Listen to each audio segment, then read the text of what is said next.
Hey, Yinz guys and gals, gather round for a journey like no other. It's time to hop on board the Where Yinz Goin podcast, proudly brought to you by Dreams by Design Travel.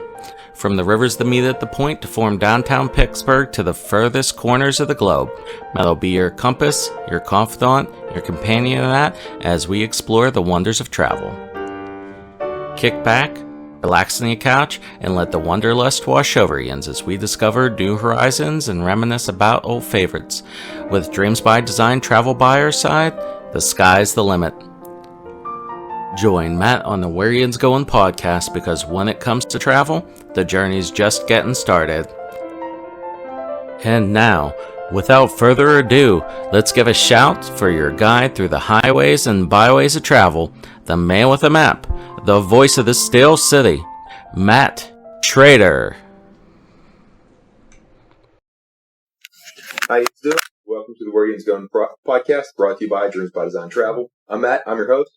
Joining me today are Tyler and Roger, who are both Civil War reenactors, and they are descendants of soldiers who fought in the Civil War. Tyler specifically with the Battle of Gettysburg. Roger, do you know which, were they in Gettysburg? Yes. My great-grandfather, Hayes Corley, was in the 27th Virginia Infantry, Stonewall's Brigade. Wonderful. So, welcome to the podcast, guys. So, first, they are, as I said, they're both Civil War reenactors. Who do you portray? Tyler? I am a corporal in the 31st Virginia Company H. And I'm a private in Company H, 31st Virginia. I'm his boss. He thinks he is. So well, so we're going to talk about the visiting Gettysburg for today's episode. So I always start every podcast episode this way is, what is your favorite place that you have ever visited, or is there a place you'd like to visit the most? Tyler's nickname is Turtle, so you'll hear him referred to as Turtle a lot. So, Turtle, what is your I would say Harper's Ferry, Sharpsburg area. I love it there. Beautiful place. You like hiking, you go there and enjoy it, but so much history. From Thomas Jefferson all the way to the Civil War. Well, really, the beginning of the Civil War, because of John Brown's raid. Just love it down there. On the arsenal there, yeah. I'm kind of the same with Turtle. I like that area. I go to a battlefield that people don't even realize, and that's South Mountain. It's part of the Maryland campaign. It was the battle before Antietam. So yeah, Tyler's right. There's a lot of hiking. There's a lot of history there, from the Revolutionary War all the way up to the American Civil War. So yeah, it's that's the area that I like to go to as well. Awesome. So, as we mentioned, they both had ancestors who fought in the Civil War. I have someone who fought in the Civil War, who was not in Gettysburg, though. But, Joe, can you tell me about who you had? Well, I had 3 family members that fought for the South and 2 for the Union. Still doing a little bit digging on that. I do know one was killed mortally wounded at Gettysburg and died on the trip back. And he's buried in Richmond. One was captured at Gettysburg, and prison records showed he was sent to Camp Chase, Ohio, but could never find it also after that. So I don't know that. And one is buried in Fairmont, and he was a distant cousin. And he really actually wasn't a soldier. When the Jones and Bowdoin raid came through Western Virginia, he was a very Southern man, and he just went out and started shooting. And they considered him a soldier, and the Union killed him and just buried him. And then the 2 Union are on my grandfather's side. That I haven't really done any history at all. I just know they were at Gettysburg, and I know one is buried in Buchanan, Elkins area. The other one I have no recollection of where he is. And just to clarify a few of the places that Turtle mentioned there, Fairmont, West Virginia is about 30 minutes south of Morgantown, West Virginia, which is north-central West Virginia, just around the Pennsylvania border. So Mason-Dixon line, between north and south. And Buchanan, Elkins, it's about an hour and a half, 2 hours southeast of Morgantown. So sort of central eastern West Virginia. So just to give everyone else an idea who's not familiar with the local geography. And Roger, who do you got? I have Hayes Corley. He was my great-great-grandfather. He enlisted in Junior, West Virginia, with a militia unit that he later formed in with the 27th Virginia Infantry. He was at Antietam, Gettysburg, Chancellorsville, 2nd Manassas, and so on. But and then I had 3 for the Union. William Braham and Thomas Braham are both part of the 6th West Virginia Infantry, and they were used as railroad guards at Rollsburg, West Virginia, and Morgantown, West Virginia, and Philippi. They were stationed all throughout the state. And then I had another one who was on my mom's side, and his name was Smith, and he was in Company A, 7th West Virginia Infantry. And they were also at Gettysburg, Antietam, and so on. And they all survived the war. None of them were injured. Hayes Corley, matter of fact, lived to be 104. That's impressive. That's what I thought. Especially for that time, too. Yeah. So in Philippi, West Virginia is a little bit west, maybe northwest of Buchanan and Elkins. So it's down, sort of north central, more central-ish West Virginia. So for mine, it was Charles Deere, which is my grandma's grandpa. So my great-great-grandfather, he lived from February 6th, 1849 to September 18th, 1909. And he was a drummer boy initially and then a private. Looking at his obituary that I found online, it said that he joined at the age of 16, which meant he joined in 1865, but we don't think that's exactly true. I'll go through I found 2 references to a Charles Deere who joined first the 193rd Pennsylvania Company D, although his name was spelled D-E-E-R, and in the company record it was D-E-A-R, but it was another Charles Deere from Pittsburgh. I don't think there were too many like that, so I think it was just not very good bookkeeping on that end. And so he served from July 19th, 1864 to November 19th, 1864. It was like 100 days that he served in it. And they were mainly bridge defense in Baltimore, Philadelphia area. So I don't think they saw a whole lot of action, especially that time of the war in that location. And then the one that I'm almost definitely sure that he was in was the 78th Pennsylvania Company H that served from February 21st, 1865 to September 11th, 1865. And they were mainly in Tennessee. So I don't think that they were, saw, again, too much action there. And I think it was then that he was promoted to private whenever he kind of either worked his way up or, got enough time or came of age or whatever, when actually turned 16. But yeah, we found his enlistment card online years ago. I can't find it anymore. The link is gone. But back when my grandma was alive, this was 20 years ago that I talked to her about it, that he was listed as a Mason on the card, and she said, yeah, he was a bricklayer. And so we could kind of definitely verify that. And on his other enlistment stuff, he's listed as a musician. So there's where the drummer boy came. He was just too young to really fight too much.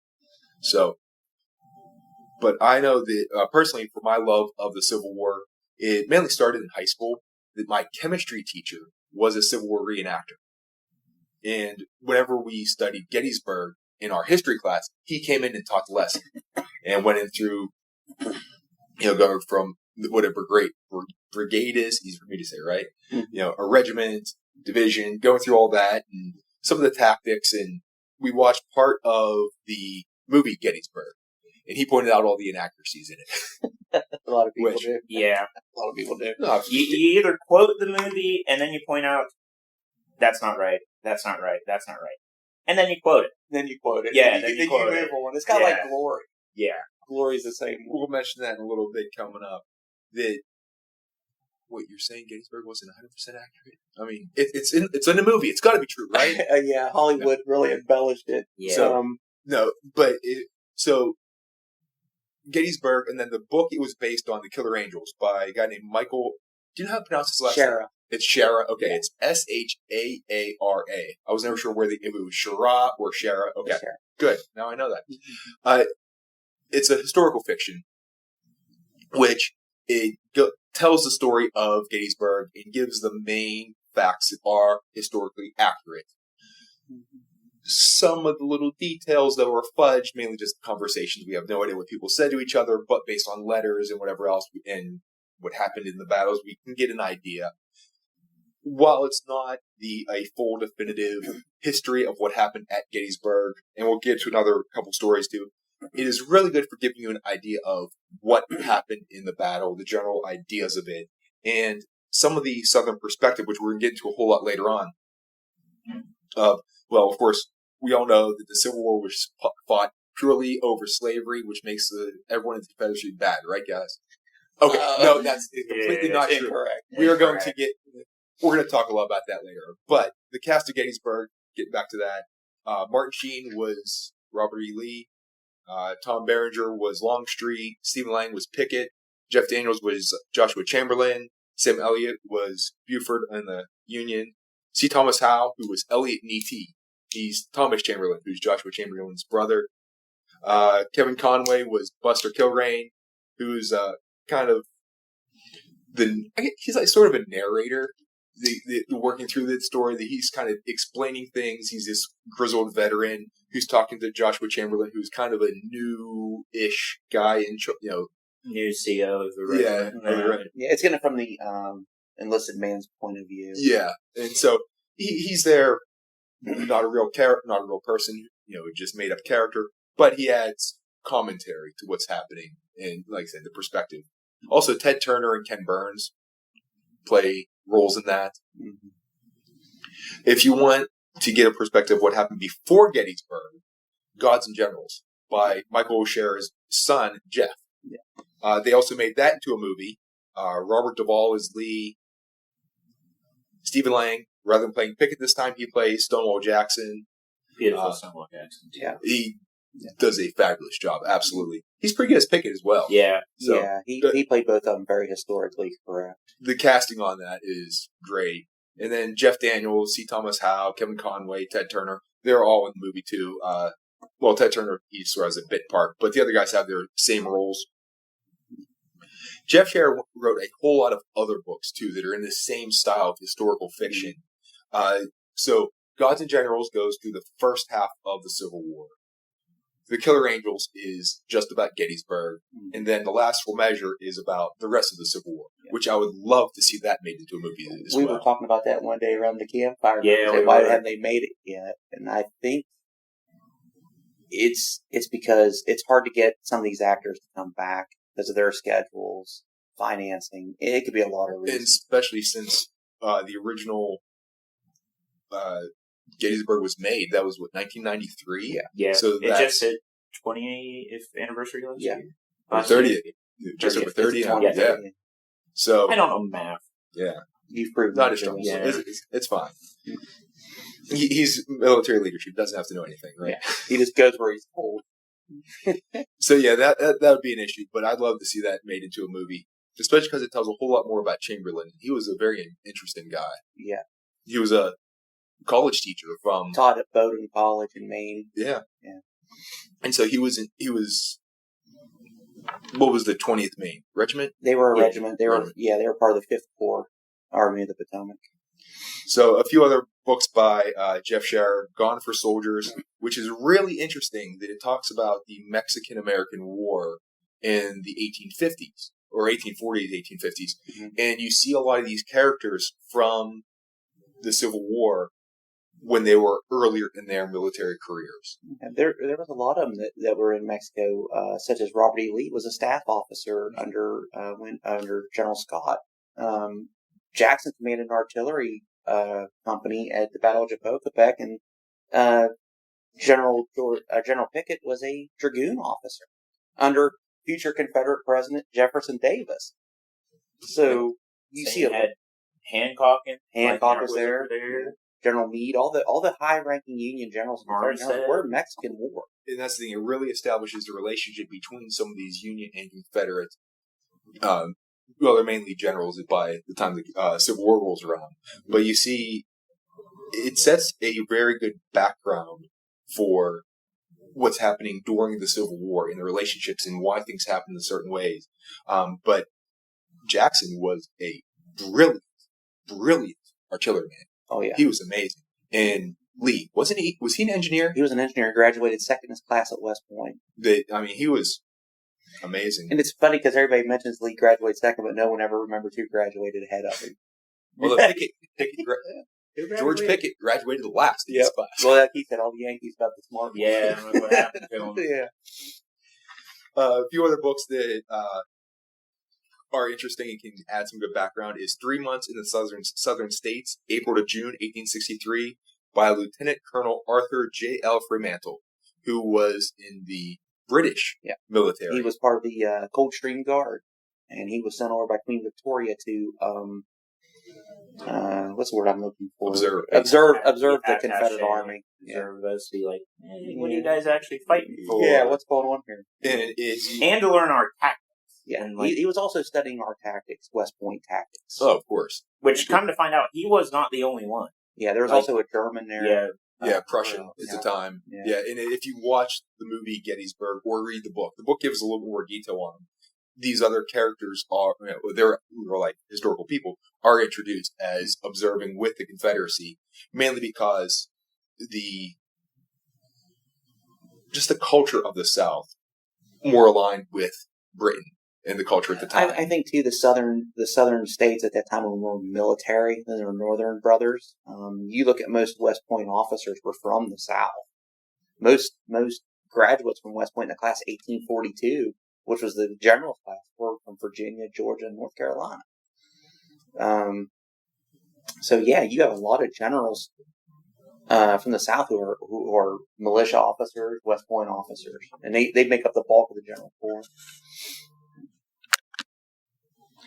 Other books are Andersonville, which also made into a movie. The book is by McKinley Cantor, which Andersonville was a notorious Confederate prison camp. You can read all about the gory details. And then, as was mentioned before, Glory, which follows the 54th Massachusetts, which was a all African American regiment. That stars Matthew Broderick, Carey, and how do you say his last name? Is it Ellis? He was the guy who was in The Princess Bride, Robin Hood Men in Tights. So for him to play a serious role, Glory, he did pretty good too. Yeah. Denzel Washington's in that. Andre Brower, who is like sort of the main African American. He was the flag bearer, was it not at the end? Yeah. No, that was Denzel. You're thinking of Denzel died. He was the one that came out. He got shot. Yeah, he's the very smart guy with the glasses. Sadly, the actor passed. Yeah. Mm-hmm. But that's actually based off a real person in the regiment. Yeah. The guy was wounded, I think, 4 or 5 times? 5 times. And he would not leave, at the battle. Yeah. He would not leave the fort until the colors were removed off the fort. Because they were planted on top to be like, I think a signal to the rest? Come on. Mm-hmm. And he would not leave the colors behind. And he did not get a Medal of Honor for that, which is kind of sad. No. African American soldiers during the war was paid less than the white soldiers in the Union Army. Which is in Glory as well. Yeah, they show that too. Yeah. Union soldiers made $13 a month. Confederate soldiers, along with African American soldiers in the Union, made only $11 a month. And Confederate soldiers, sort of. Sort of. Yeah. We didn't get paid very often. No. And whenever they get paid, the money sort of... Yeah, it wasn't worth very much either, but at least we were getting paid. Yeah. Maybe. All right, so we're going through all this background stuff before we even talk about visiting Gettysburg. Because when you visit a place, especially a real historical place, knowing the background, not just knowing what happened at the place, which is very important, but knowing the background of why things happened at a place is so, so important. So what we want to talk about now is, we mentioned before, the causes of the Civil War. Now, slavery was an underlying cause. But more what the Confederate soldiers were fighting for was states' rights. And they explain this very well in both The Killer Angels and Gettysburg. Think of this as a gentleman's club. So the United States, the perspective of the United States was so different back then. Mm-hmm. It was not the United States. It is a confederacy of states, which that's how they perceived it. that, okay, we're joining in, we're agreeing to go along with these rules, but state pride was so much stronger than American pride. That if you hear them talk in the movies and in the books, it's not, I'm a soldier in the Confederate Army. It's, I'm a Virginian, and I'm a North Carolina. And it's about the states more than anything else. And the Confederacy felt, hey, we have the right to have slavery, and we have the right to do things the way we want. We perceive Lincoln as a threat to our way of life, so we're just going to take our ball and go home, and we're going to do our own thing. Union said, no, it doesn't quite work that way. But that was a main part of it. That's like we talk at reenactments. We betray these people, but we can't get into their actual psyche of what they were thinking. And I always tell people who say the Civil War, don't put yourself in today's society thinking back to the 1860s, because their way of doing things and thinking was a lot different than ours. Most Southern soldiers, if you ask him why he's fighting the war, it's just because you're invading my state. Like you said, you're invading my home. You're invading my home. And that's the reason, the underlining reason of the Civil War. Yes, slavery is an evil thing, and it did happen, and thank God it's over with. But most other soldiers like me and Turtle, we weren't fighting for that. Like you said, it was we couldn't afford it. We couldn't afford it. We couldn't afford it. Matter of fact, one Southern soldier in a movie, an old movie called Blue and the Gray. They're in a ditch, and the Union soldier says, "Why are you fighting for slavery?" He says, "Fighting for slaves, I couldn't even afford shoes." So like you're lucky if you had shoes. Like what I've read from my family is from this area. We lived in a one-room cabin. We couldn't afford a slave. They couldn't afford one. And you mentioned shoes. That's why the Confederates were going towards Gettysburg to begin with. Yeah, there was a rumor of shoes given to General Harry Heath of Hill's Corps. Old Harry Heath. And I think it's funny because the man he fought against, John Buford, was a friend of his. They were West Point classmates. Well, even we mentioned before, Hancock and Armstead, they were like best friends. Mm-hmm. Longstreet was with them. They're and so was John Reynolds. Yep. So now, while slavery was a reason for the war, that it led to the starting of it, states' rights was the cause and what they fought for. Mm-hmm. In which at the time that was a state. Sadly, like he said, it was back then, but back then that was a law. That was like state rights. It was a belief. And the thing, I forget where it was. I read it. There was more I think, more slaves in the North than was the South at one point. Delaware was actually a slave-holding state and remained loyal to the Union. So was Maryland. Maryland played both sides. No, Maryland really didn't have much of a choice. They wanted to succeed. And Lincoln was like, he actually went in when everything was going on, all the states were succeeding. He actually captured the government of Maryland and just locked them up. Yeah, and was like, you're not getting the chance. Based on where D.C. was. You can't blame the military. D.C. is going to be in the middle of the Confederacy if Maryland secedes. And that's why Maryland sort of remained neutral. Yeah. So did Kentucky. Yeah. But you're talking about how Virginia, how you look at Virginians, North Carolinians. It was the same way in the Northern Army. Yeah. If you were from Pennsylvania, you surely wasn't going to talk to somebody from New Jersey. Even though you're in the same corps or same divisions. There's accounts of Army officers writing reports slandering the other regiment that was on to their left or to their right. They weren't doing their job. Yeah, we do that now still. We're like, we'll go and be like, well, these boys, they're the 5th Virginians.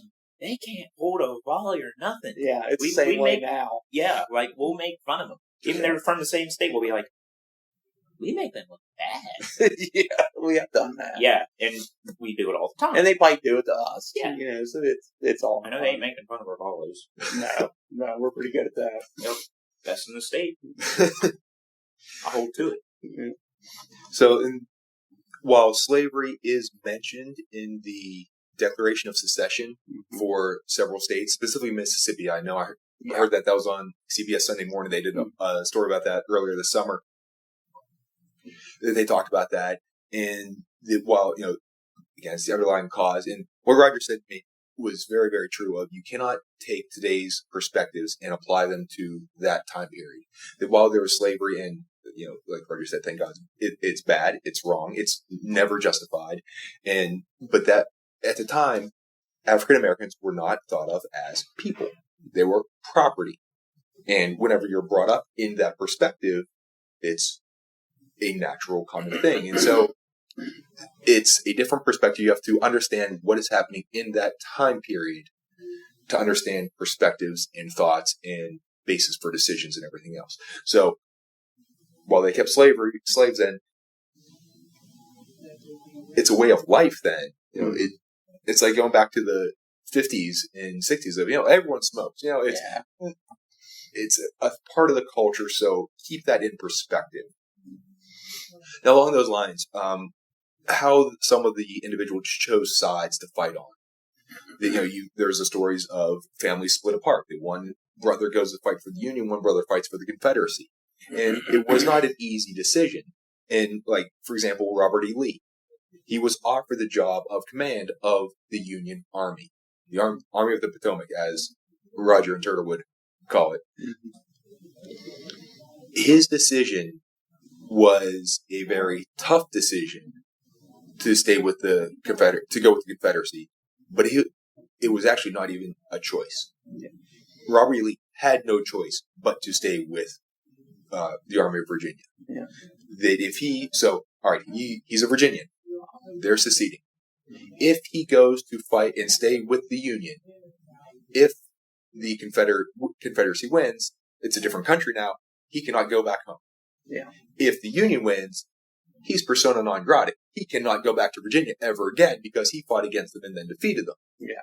So no matter what, if he stays with the Union, if he goes with the Union, he can never go home. He chooses to stay with Virginia again. He's not part of the United States of America. He is a Virginian with that mindset. Yeah.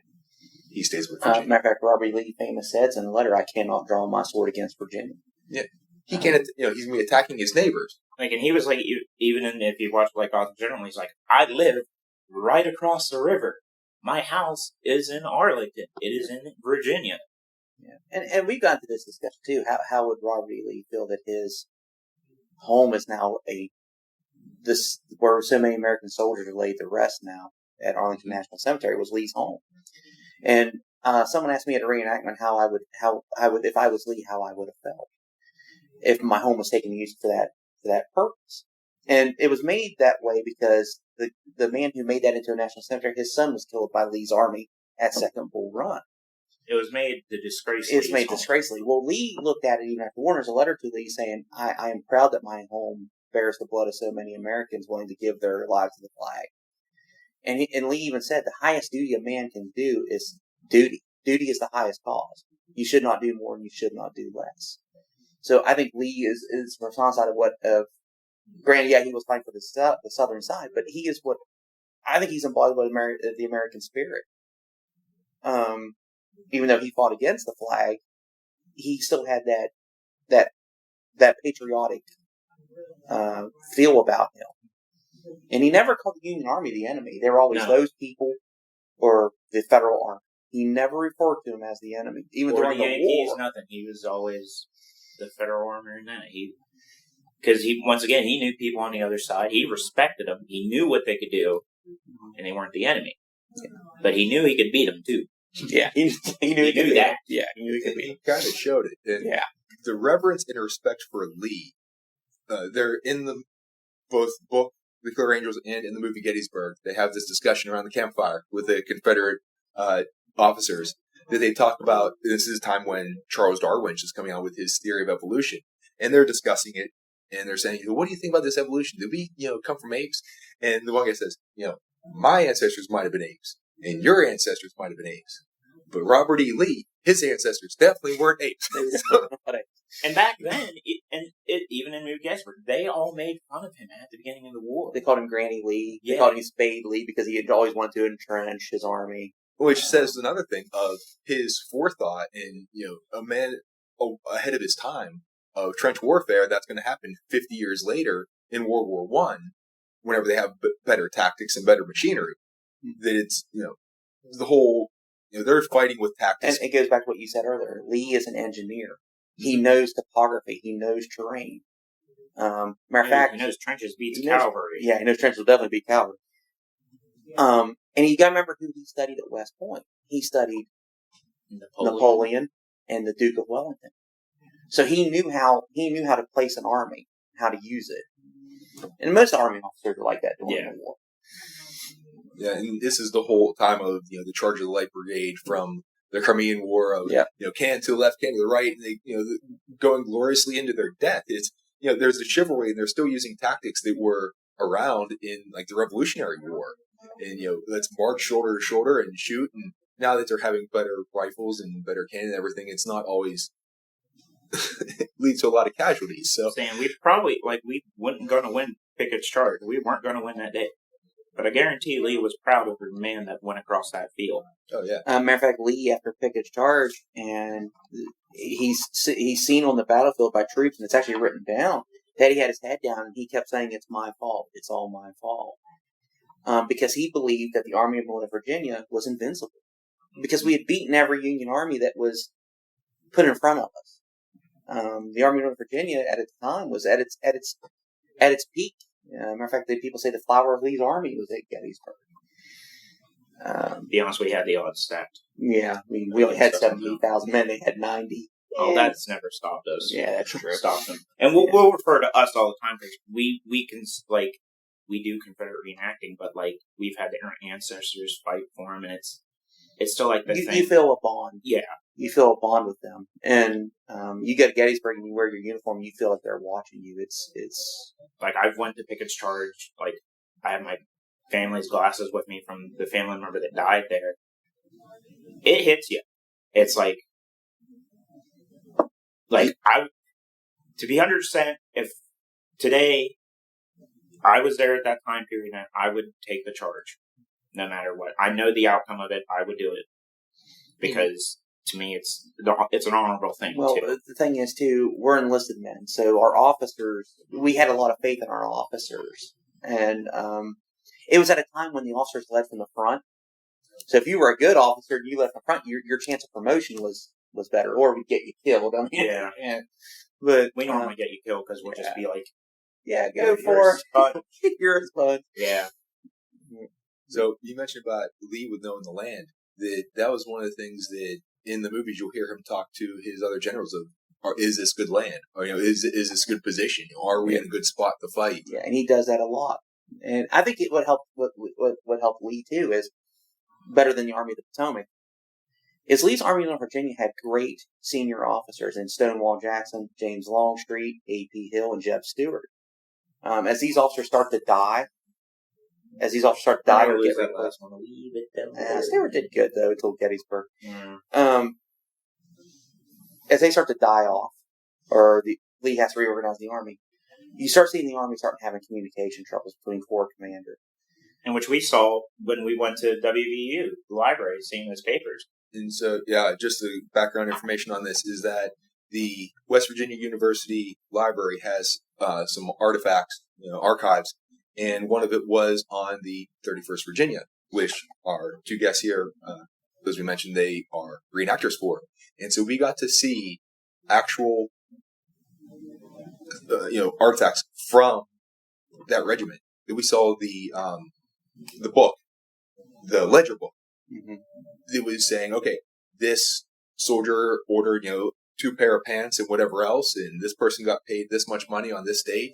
We got to see actual communications written on little scraps of paper. And some of them were signed by Stonewall Jackson. And other ones, it was by his aide. What was his name? That would have been Pendleton? Sandy Pendleton. For me, I lived in Manassas, Virginia for a year right after college. And so I was within walking distance of both battlefields. So there were 2 battles of Manassas that we'll get to a little bit coming up.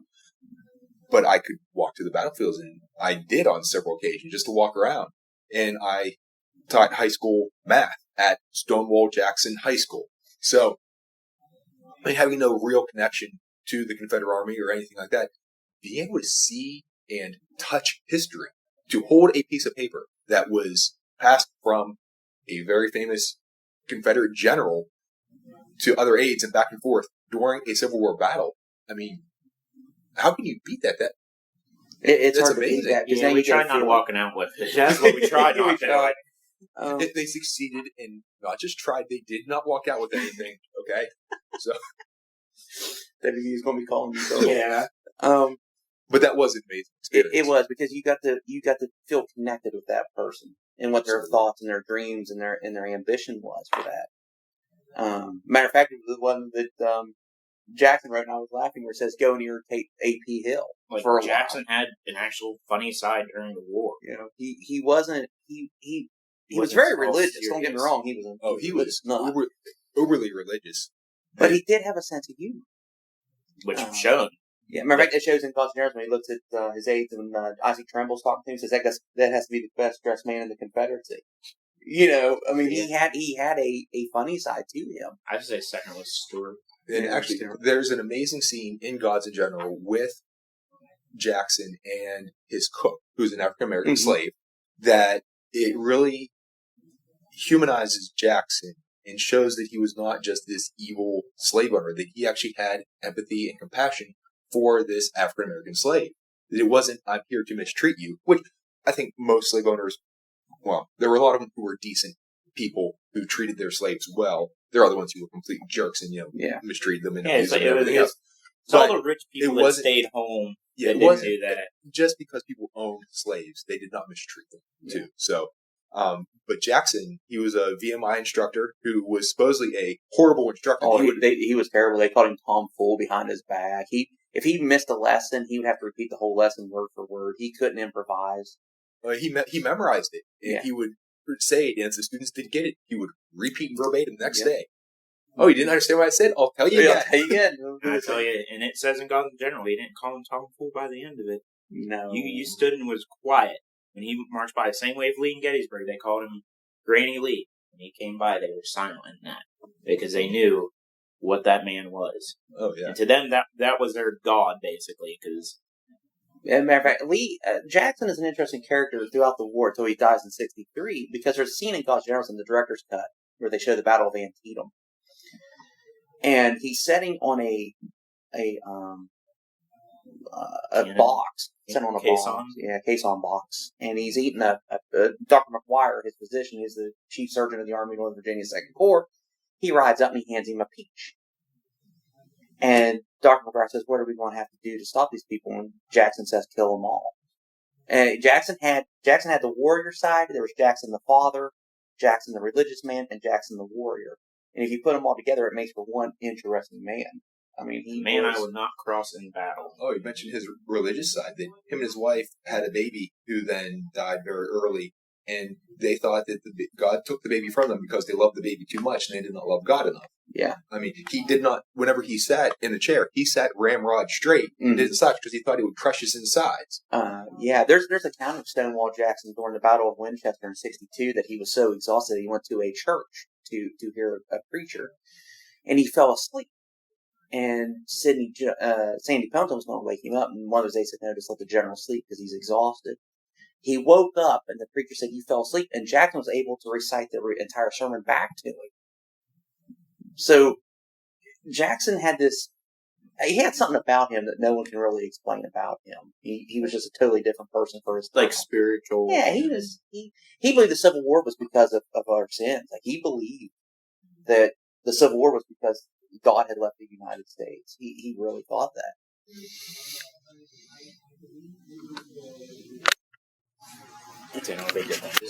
Another thing about Jackson is that he ate lemons a lot. There's stories of him just sitting there sucking on a lemon, and like his wife's lemonade, he's famous for liking that. She always made it too sweet. She put too much sugar in it. And he always had his finger up in the air. But that dates to the first Manassas battle, Battle of Bull Run, that he got shot in the hand. That's where he got the name of Stonewall Jackson. And so his hand would always bother him, especially if he kept it down. So he had it up to keep the swelling and the blood from collecting, there. So, given all this background information, that was like 40 minutes, so you have a lot of stuff on this. That, again, giving the background of things is so important to understand what's happening and why it's happening. We're going to go into a bit more about the military stuff and then the events of the Civil War leading up to Gettysburg, and then we'll talk more about Gettysburg. But with military organization, now these numbers vary depending on different times and whatever else. They didn't have these as hard and fast rules. That a squad was about an officer and 5 soldiers, so 6 men. Platoon was 5 squads, that's 30 men. Company was 2 to 3 platoons, so around 100 men. It doesn't quite work out with the numbers. Regiment or a battalion had 10 companies, so it was about 1,100 men. Brigade was 4 to 5 regiments, so 4 to 5,000 men. Division was 3 brigades, so about 15,000. And then a corps was 3 divisions, so 45,000. So you get an idea of what these numbers are and how big we're talking when we discuss all this. And like you said, it would vary also because the Confederates did their corps differently than the Union did. And then also later on in the war, the Union Corps would consist of 3 divisions. Now, in the Confederate Army, it was 4 divisions to 5 divisions. Because the Confederate Army's command structure was a lot different. Lee used the French setup, and the United States Army used a different setup than he did. But yeah, that's the only differences in the Union and Confederate Army is the divisions were bigger in the Confederate Army than in the Union armies. And what they also did, and Turtle mentioned this a bit there, whenever they had their regiment or whatever else, they put guys in and say, all right, here you're fighting like this, and then as people died off, they did not replace them. So you fought until your men were exhausted, or until their time ran out and they were discharged. So, or unlucky, like in the movie Gettysburg, your regiment was gone for the enlistment for the regiment, but the enlistment papers for the men didn't. So then they would be like, oh well, like in Gettysburg, what was it, 30th Maine? That was actually men of the. I forget which Maine regiment it was. So it was a Maine. The old 7th Maine. Yeah, they put them and moved them into the 20th Maine, and like we saw at WVU, the paper, we got men from Alabama into the 31st when we asked for supplies, and it's just like, okay, why? That's not what we want. No. We need supplies. Okay, here's more mouths to feed. Yeah. So, and that happened a lot with a lot of regiments. During the war, you see regiments combining into other regiments. 31st is no different. Like Turtle said, we had men from Alabama. We had men from other places coming in to replace the men who had already died. And it happened even in the Union Army a lot. Yeah. It's a different structure. Different ways of running things. So let's getting into the Civil War. Now we've done all the background stuff. And I apologize for the background noise here. We were in a nice studio, but we got kicked out for a time limit. Yeah, time limit D&D game. Dungeons and Dragons came in, so now we're out among the common people. So April 12th, 1861, Fort Sumter happens. Interesting fact on that is that Abner Doubleday, who's the supposed guy who, created the rules of baseball, was at Fort Sumter Service Hall, and later at Gettysburg. Could go to the service hall. And so we mentioned the different names of the battles, that the Union and Confederacy named battles differently. That the Union named the battles after the closest body of water. So it would have been the Battle of Bull Run for the Union. But the Confederacy named it after the closest town. So it was the Manassas. And you heard me earlier, I was saying Sharpsburg, which is actually Antietam. Yeah. And so, again, different names, same battle.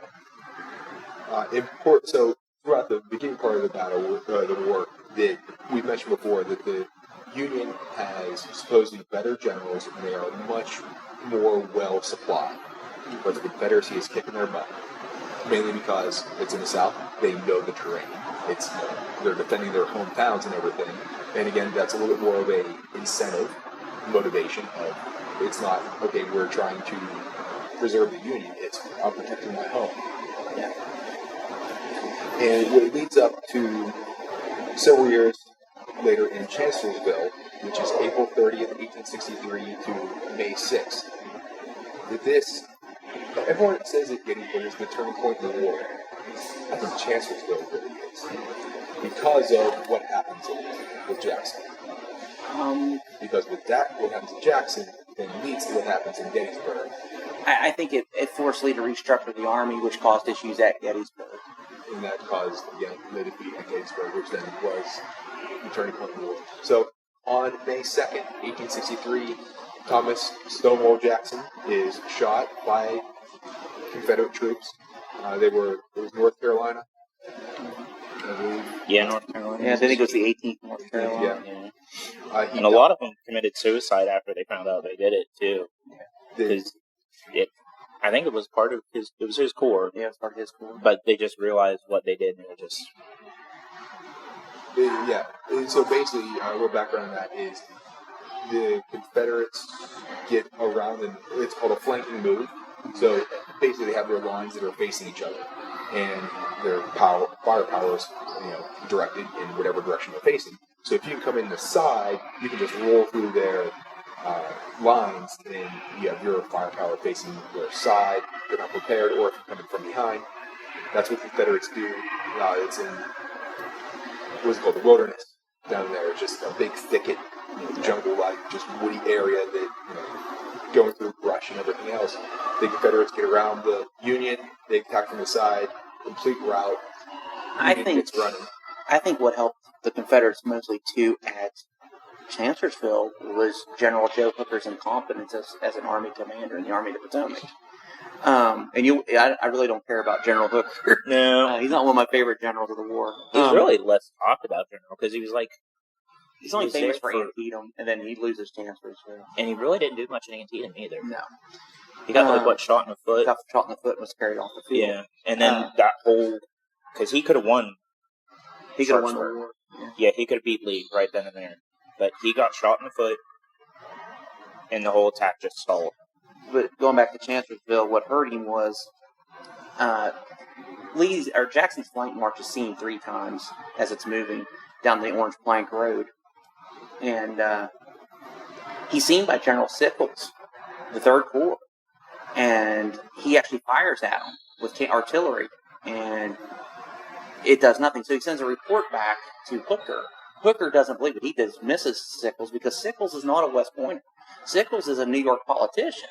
And a little bit crazy. So Hooker breaks it down as, he don't know what he's seen. It could have been a Confederate patrol. He's exaggerating. I'm not rearranging my army for that. And here it was the bulk of Jackson's corps moving through the woods. Because it could also just been reinforcements moving, because there's actually 2 battles going on during Chancellorsville. Because there's fighting early's in Fredericksburg still. Yeah. There's fighting in Fredericksburg still, and there's fighting at Chancellorsville. Lee just took Jackson and what he had to go after Hooker and get around him. And he left some at Fredericksburg He left 16,000 troops at Fredericksburg as a little deterrent. To keep the 6th Corps from coming across the river at him. And he moved the bulk of the Army of Northern Virginia toward Chancellorsville. It's one of the only really times in the Civil War that Lee split his army. When he got to Chancellorsville, he splits it again and sends Jackson on a flanking movement, and he keeps troops in front of Hooker to make Hooker think that there are more Confederates than there were. It's a deception warfare, and Lee was the best at it. Matter of fact, one Union general gave Lee the nickname the Gray Fox because you couldn't catch him in the hen house, as one Union general said. You could never catch him. And he split it at Sharpsburg, too. Yeah, he split at Sharpsburg. He put it South Mountain, 3 times up there, Fox Gap? Turner's Gap. What was the other one? Harper's Ferry. Yeah, Jackson's Harper's Ferry, 2, and then on South Mountain. And then we all just came together on September 17th. And then we're like, hi, how you doing? How you doing? We're here. So, but with Chancellorsville, they get the Union running, and Jackson, it's getting towards dark, and Jackson rides out in front of his own lines to kind of scout the position of the Union. He did personally, which, in hindsight, probably not the best decision to do. He did in a black raincoat, which probably didn't help him. And when they're coming back, the Confederate picket line, which is North Carolinians, in a picket line, they're basically the outer defense, just that kind of scouting out who's coming in, and if someone's coming, they're sounding the alarm. they see, these people coming in on horses. They think it's Union people coming to scout. They say, hold it, oh, it's Jackson. Oh, they're lying. And they fire. Jackson gets hit, ends up losing his arm, and they eventually figure out who it is, and they rush him back. But then he dies on May 10th, 1863, mainly from pneumonia, because he got hit in the chest, too. Or no. He was hit in the hand, shoulder, and elbow. Okay. And then he lost, these comments Jackson lost his left arm, but I've lost my right. That Jackson was. And that's an understatement. Yeah. That really is an understatement. Which A.P. Hill was also wounded. A.P. Hill was also there and also wounded a little bit, too. A bullet grazed him. There was a couple Corps commander. General Rhodes was with him as well. Which the thing, not to jump off topic, if you go to Gettysburg, they have his stretcher there. Yeah. And it is, you pay $12 to go into that museum to see it. It's the National Park Service Museum at Gettysburg actually has Jackson's stretcher that they actually carried him on at Chancellorsville. Blood on it, everything. And it's a sight, and it brings chills. And speaking of that, we're going to jump into that right now. In Gettysburg, the national parks, the museum there they have in the gift shop, in the cyclorama, unbelievable. Oh, it brings chills. It brings chills. Don't spoil that. Yeah, he's I've never not been seen to the cyclorama. I've been to Gettysburg 5 times. Only 2 of them have I got to actually enjoy it. Yeah, most of them are marching it. Most of them are marching and reenacting. Yeah. So the cyclorama or a hospital trip is a 360-degree painting in the visitor center that shows, if you're standing in the middle of the battlefield during Pickett's charge. Yeah. And they restored that maybe 10, 12 years ago now. When the National Park Service built their new facility, they moved it from its old facility to the new one. And it got revamped. Historians and researchers went in, and so did the National Park Service restoration crew. And they redid the vibrant colors and made it look like it did when it was brand new, cleaned it. I got to give it to the National Park Service. They really do a good job at Gettysburg keeping it. And they do a real good job restoring the battlefield and keeping the battlefield upkept. So when you go to Gettysburg, you actually feel like you're there in July of 1863. Except for all the monuments. For all the monuments. Yeah, that's a question we got to ask. How was the battle fought here with all the monuments? I got asked one time how come we didn't hide behind them. Yeah, I've been asked that one too. That, yeah. And it's very hard as a reenactor not to lose it, but also not have that sarcasm and answer and be like, well, they just repolish it. Something like that. Yeah, it's very hard. Yeah, it's very hard for us not to. I'm sure like people at Disney. What time's the 3 o'clock parade? Yeah. So, yeah. But Gettysburg also, there are guided tours, which the last time I was there, it was probably 10, 12 years ago. Right when they did the cyclorama, I was kind of upset that I did not get a chance to go see it. Just my schedule, I went and saw the battlefield all one day, and then I had to leave too early before the visitor center opened, so I could not go in to see the cyclorama. But I was on Little Round Top, and I was kind of eavesdropping on a guided tour. But the level of detail that these tour guides go through to tell you what happened here and putting you in that living history type thing, that it is well worth whatever you pay for. Sometimes you get lucky in Gettysburg, you'll see reenactors like us dressed on the battlefield. And we'll have people come up and ask us a bunch of questions when we're dressed. And what always amazes me about people when they talk to us, and Turtle can vouch for this, is they're always amazed that we wear wool. Clear down to our socks. And we always get asked for a pot. We always get asked that one. Ladies think we are, especially a man in uniform. Yeah, exactly. We got to show the ankle. Yeah, we got to show the ankle. Show the ankle. Show the ankle. But what's the cool thing about Gettysburg National Park Service, too, is it's not only they have the cyclorama there, but they also have the museum side of it. And it even talks about Abraham Lincoln's Gettysburg Address. They have the actual letters written to Lincoln inviting him to Gettysburg in November to give the Gettysburg Address. You can go in there and see what a Civil War camp looked like. They have one set up. They have Lee's camp in that. Yeah, they have Lee's camp. All of his stuff from like when Lee was at Gettysburg, because they bring the little camp for the corps commanders in it. Well, he didn't use it because he was in the Thompson House. Yeah, he was in the Thompson House, so they didn't. But it's at Gettysburg. They have First Corps flag, Reynolds flag there. If you go around, they have the colors of a Pennsylvania regiment, their actual colors. And you go around the other side, and there's the colors of a North Carolina regiment that was at Gettysburg. So you're actually connected with them.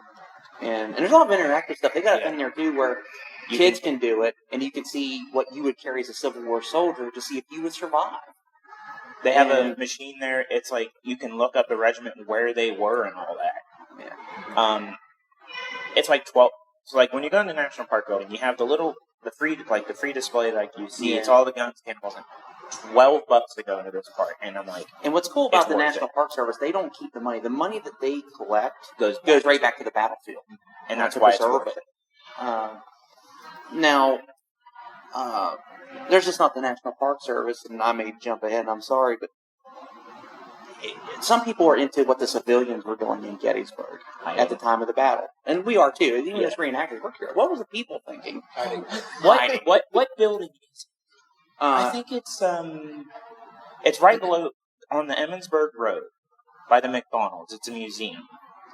Yeah, I know which one you're talking about. They actually do a scenario. They have a little thing where you can go in, and it's actually you're in a basement a cellar where people are hiding, and they have like speakers, and you can hear the battle and see and they have video of like the soldiers marching by, and you hear the battle outside, what it sounds like. And I kind of actually want to go and do it and be like, what it's like for them. I know the soldier side of it. I know what it's. What's cool, and she's mentioned a lot in a lot of the history of the Battle of Gettysburg is Jenny Wade, the only civilian killed at Gettysburg.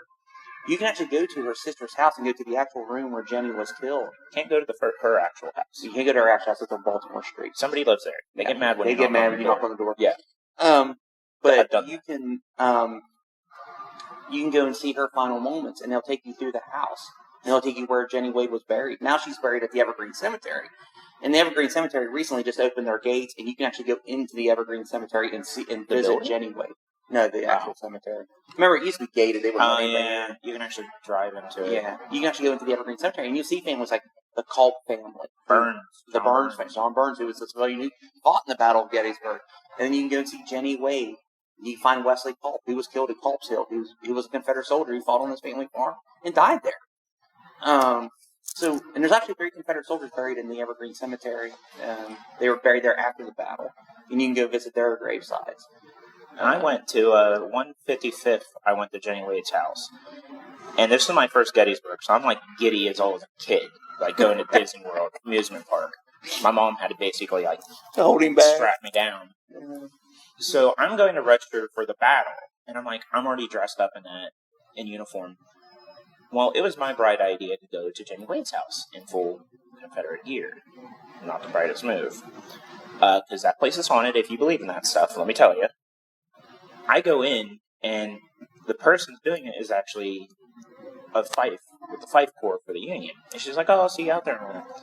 Well, I'm standing there listening to her talk about it. And it's a very sad story, because she told her mom, I hope they strike me dead, because she's making bread and all that, and keeps going out in the line of fire.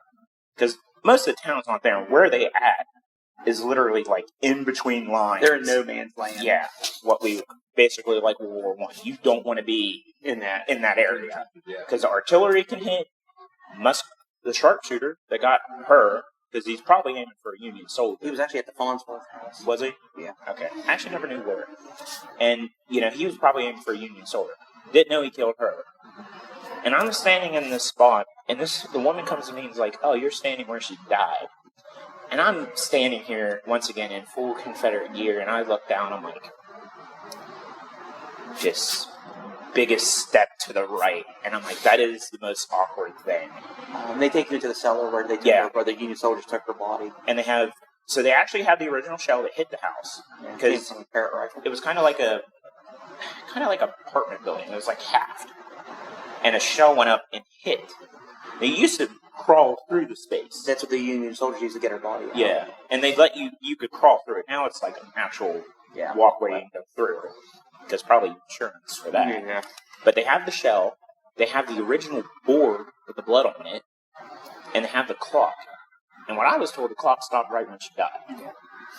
And you go in, the side of the house is riddled, inside's riddled with bullets, and it's a sad thing, and it's a cool experience to also learn like what the civilians went through.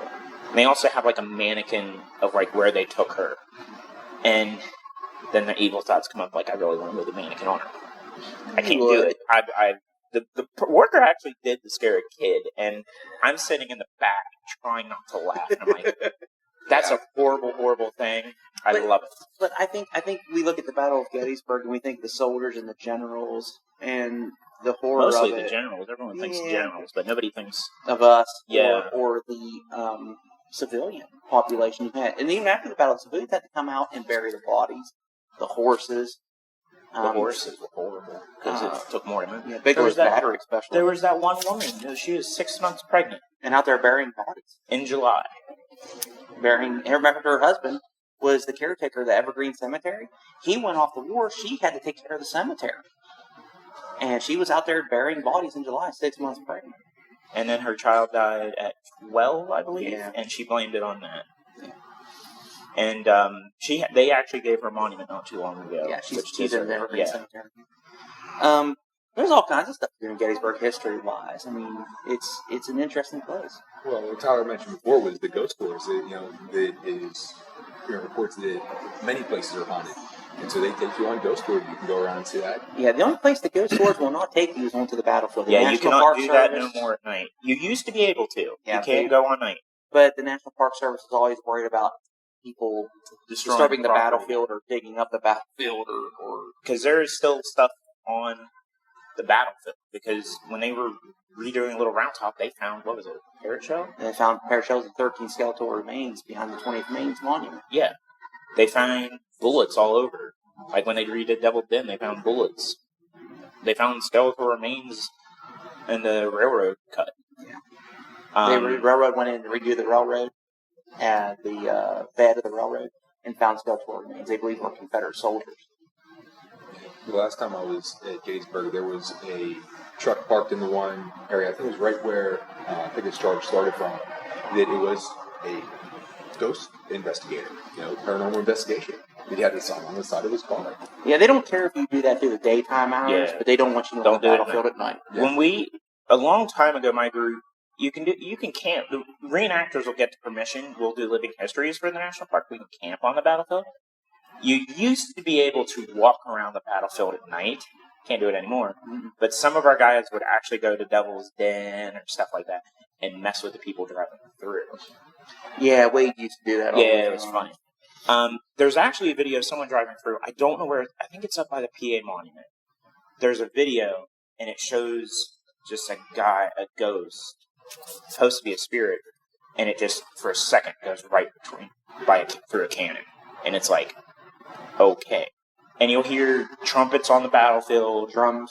You'll hear cannon fire in the mornings and that. When you go to Gettysburg, there's something for everybody, no matter what you're into. It's just not about the Civil War. There's other museums in the area that are pretty interesting that we do a lot with. Can you explain a little more about the other museums? Gettysburg just opened up. If you go to Gettysburg, and I think it's on the other side of Gettysburg, they just opened up a brand new World War II museum. Yeah, I kind of want to go to that. I think this weekend or last weekend, they're having World War II weekend. At Ike Farm. Yeah, General Eisenhower's farm. Yeah, World War II weekend. And Gettysburg, a lot of people don't know this, was a German prison camp during World War II. Mm-hmm. They actually took care of the battlefield.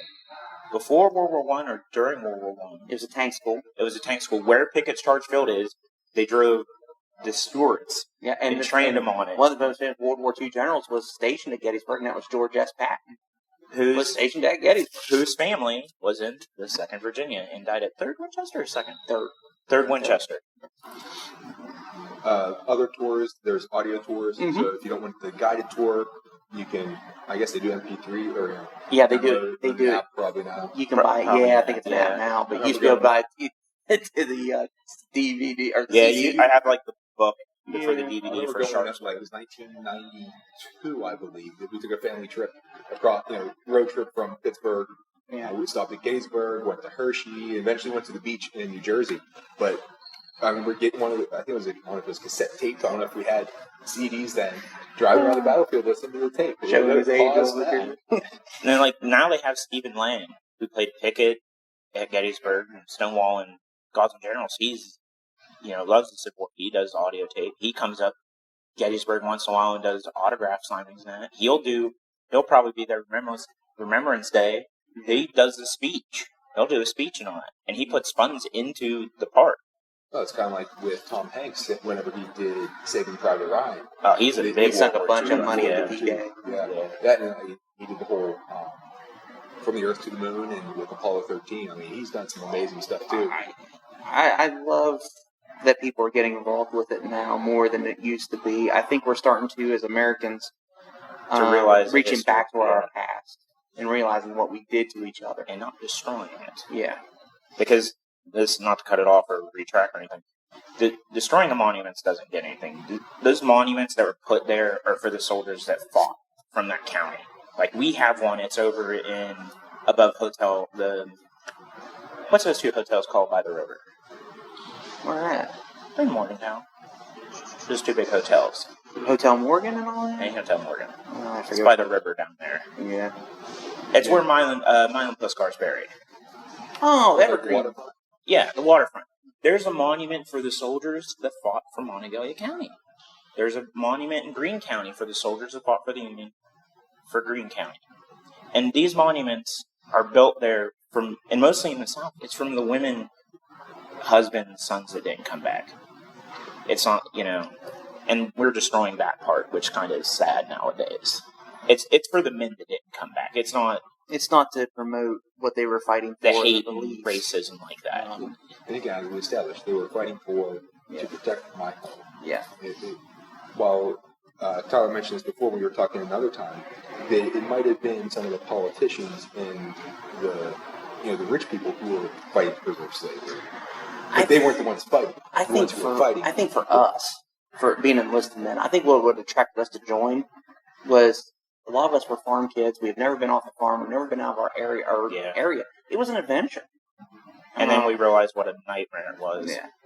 And a lot of it was a duty. If you I lived in Morgantown at the time back then. If I didn't do it, all my neighbors are going to look down on me. I'm going to be the most. It's like Lee. He can't go back home. I'm going to be the scumbag of my town. Sorry to retract and all that, but it's just one of those things. Like we feel very passionate about the monuments as reenactors. We look at it as our job as reenactors to teach, but it's also our job to protect it. Me and Tyler have been given a big responsibility, and anybody who comes into the hobby, I hope they feel the same. It's our job to protect their memory, not to promote the war, not to promote the horror of it, but just the memory of those guys who didn't come back. There were 630,000 casualties in the Civil War, and most of them were 18 to 24 years old. A bunch of young kids. Yeah. They thought it was an adventure, it'd be fun, and then they go to Gettysburg and be like, you're going across a mile, half a mile field, and you're going to die and not come back. Well, it's like even back with the Battle of First Manassas, the First Bull Run, whatever you want to call it, the people went out to watch the battle. Yeah, they picked it. Yeah, the Union thought it was like one and done. And it became a massacre. Especially whenever they retreated through the big nippers. Yeah. So. At least the Confederates ate well that time. Yeah, the only time. Before we get into the actual battlefield and walking around and everything, shopping. There are tons of stores. Don't do that to reenactors. But one thing that Turtle brought here is a book of the atlas of all the campaigns. This thing popped up over here or something. Ooh, battery. All right, we're good. Computer battery good. We got it. So plug came undone. We have this here, and this book is actually at the National Park building. It's called Gettysburg Campaign Atlas. And it's Philip, your hand's covering up. Philip Laino, Laino. And how many pages is that? It's a thick more book. than I can count. It's about an inch thick. Yeah, you can count that high. It's with index, it's 510. Okay. But I recommend if you go onto the battlefield, and it's $55. Visit the shops, especially the National Park Service. They're going to have stuff that you can take on the battlefield and use it as a reference. And that is a good reference. If you're staying up there a while and you want to know certain troop movements, that is a good reference. And of course, there's also the food. Yeah. We have a thing. We like to go to O'Rourke's. That's our kind of thing. And then when we leave, we go to a pizza shop below the National Cemetery. Those are our two things. There's also the Dobbs House. Dobbs House, which is an original building that was turned into a restaurant. And the building has been there since the Revolutionary War. Yeah, since the Revolutionary War. The Blue and Gray Barn Grill, which I've not gotten into. Lincoln Diner. No, you don't like the Lincoln Diner, but I do. Pick a Buffet closed. That was that was a staple for us. It's gone now. There are so many places to eat around Gettysburg. Mr. G's. Mr. G's. Go to Mr. G's. If you want good ice cream, go to Mr. G's. They make homemade ice cream. Yeah, you got to go to Mr. G's. Now, if you want to shop, if you're a reenactor, it's a disaster for a reenactor to go shopping. It's like, ooh, looky. Like me? Yeah, like towards me. This man went up to Gettysburg and says, I'm not buying a whole new uniform. Came down with basically two. Yeah. Well, he was right. He did not buy a new uniform. I bought two. Yeah. Bought two. I went up there. The last time I went to Gettysburg was before the 160th. I went up to Carlisle for kind of like a show. Thought it was a reenactment, but it was kind of like a play. Which was cool because it was involved the Battle of Gettysburg. There's artillery shell, like a dent in the courthouse, and it's marked July 2nd, 1863, which is really cool to see. And it's like stepping in the past back there. But then I go down to Gettysburg, and my girlfriend's like, "Oh, you've been wanting to get a new jacket. You don't have the money. Go try this jacket on." No, I'm good. Tyler Jacob Claypole, try the jacket on. I walk out with a new jacket. And if you go buy reenact Civil War stuff, you're going to pay a pretty penny. Like, that jacket was $375. His stuff wasn't cheap. If you want to do souvenir stuff, there's tons of shops. It's down Stoneware. Yeah, it's everywhere. And the National Park building. Like, there's tons of souvenir shops. And I always tell people, you can walk out of Gettysburg either being broke or having all your money. It just depends on what shop. It's kind of like Las Vegas. Yeah, it's kind of like Las Vegas. You're going to go home or you're going to go broke? Or... The Gettysburg T-shirt shop, they're probably one of the best. I got to give a shout out to them because every time I go, they can make whatever shirt you want, really.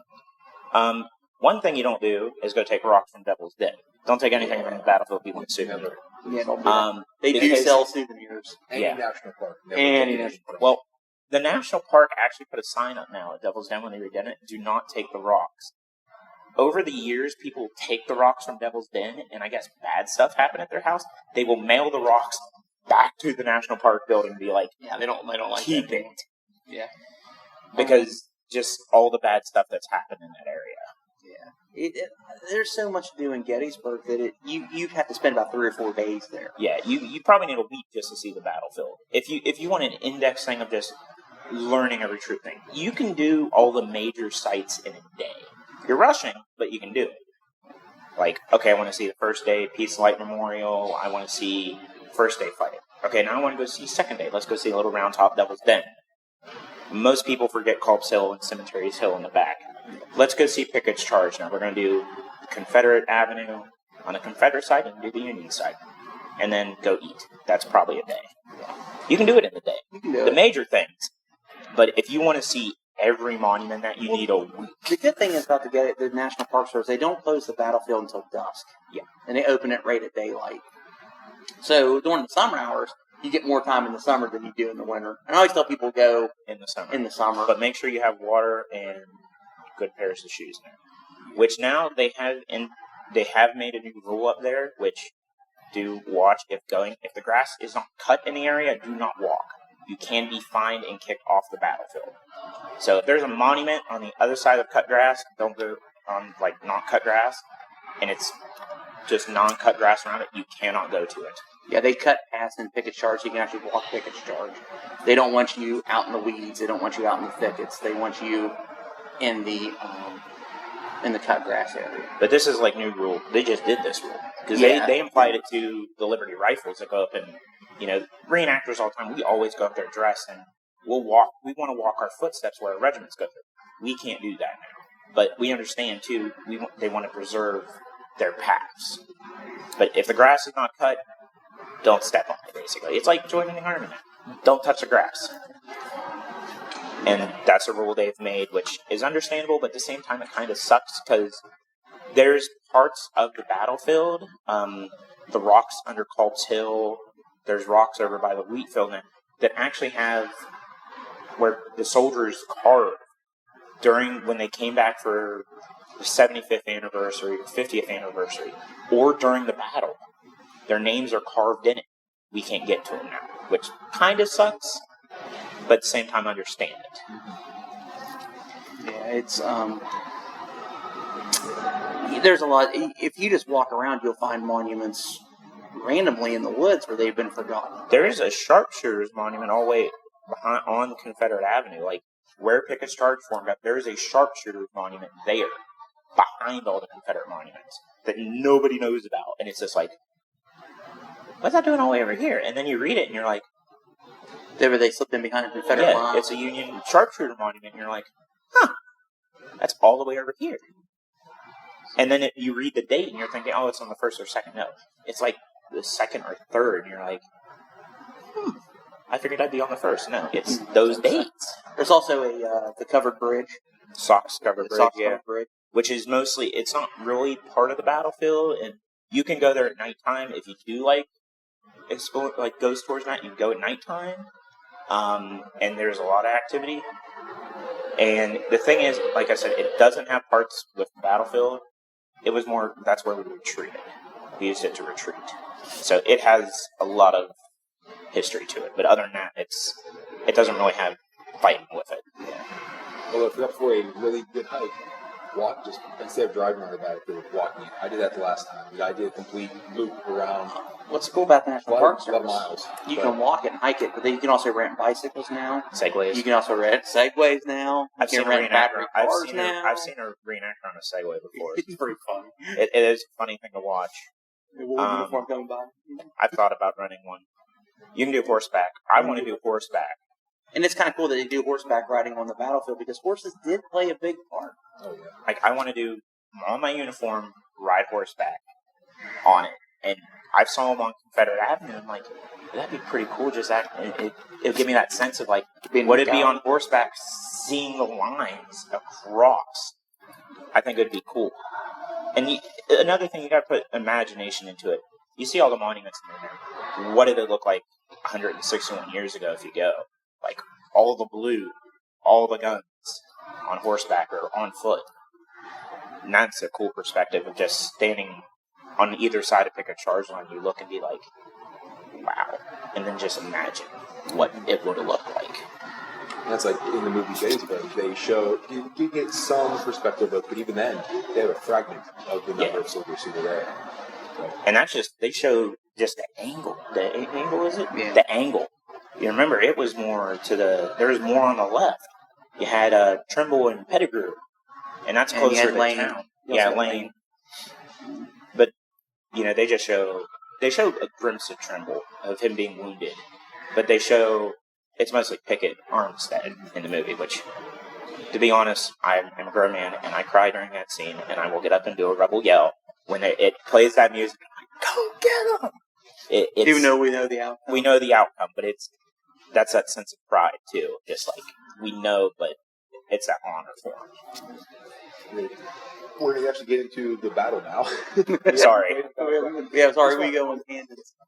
This is part of why I wanted to talk about you guys for this episode, is I want this background, this perspective, because it's understanding all of this that will lead to a more meaningful visit to the battlefield. We're going to take a pause right here in our discussion about Gettysburg. We have going almost 3 hours with this conversation that we had. So we're going to cut it in half. We'll have the next one. Well, not cut in half. We're cutting 2 parts. We'll have the rest of it next week.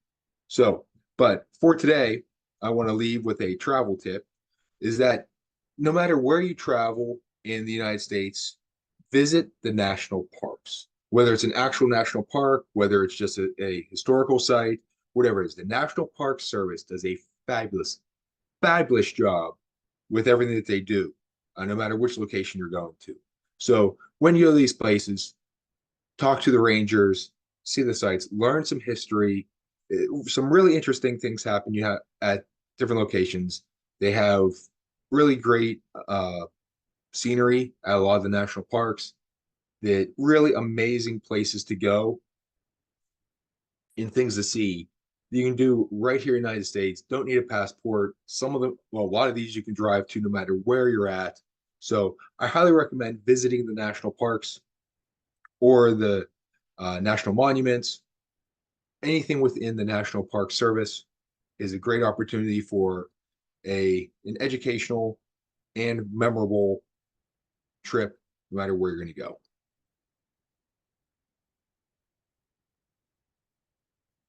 So, gentlemen, is there any contact information you want to give out about your group? You mentioned it a few times in passing. No, I have Facebook. Yes. Yeah.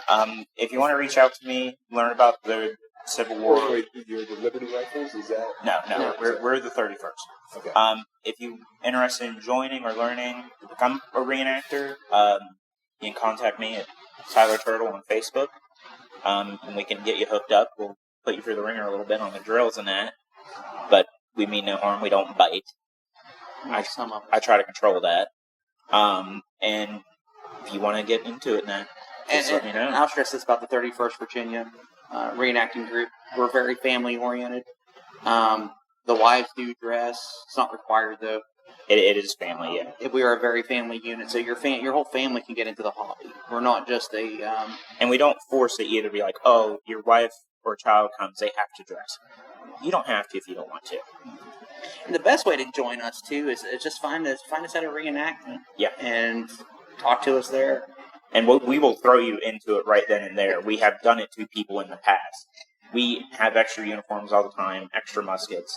We probably have total what? I probably got enough supplies. Yeah, we have probably 10 spare muskets, let alone, and we will just drill you that day, which is not really hard. We get through the safety thing. Safety stuff, and be like, let's go. I did to my little brother in June. I'm like, he's watched me since my mom adopted him, and I'm like, hey. That explains why he is the way he is. Here we go, and he did wonderful out there.